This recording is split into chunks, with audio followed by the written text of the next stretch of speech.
Other than business performance, when you look at teams where the dynamic is dysfunctional, you'd have to harken back to, let's say, the stages of a team.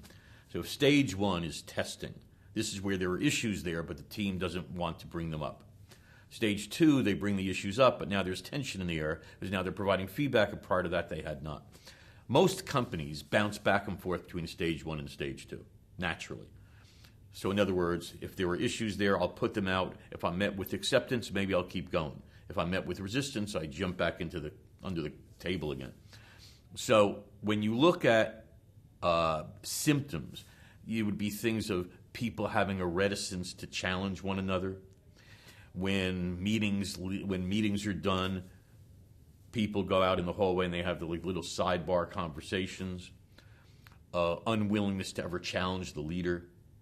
So stage one type of symptoms really is a team that doesn't play straight with one another. They're hiding out.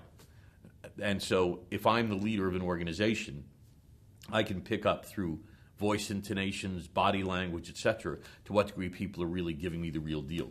That's the first thing a leader should look at. Are people playing straight, or are they just playing him or her? That's really the key question. When I observe that people aren't playing it straight, which happens in what I do probably 2 or 3 times a week, what I'll normally do is come from a place of observation. And I'll say, look, my observation is that people seem like they're reticent to speak. What's that about?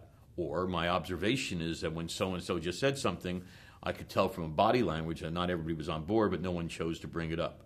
Help me with that. So basically, in my mind, the key is if you come from neutrality, if you come from observation, it will increase the likelihood that you might get some type of response. But the goal ultimately is to put the ball in their court. So other things you can do, or from a facilitation, is after you come from observation and say, look, the message I'm getting is that people aren't comfortable to deal with XYZ project.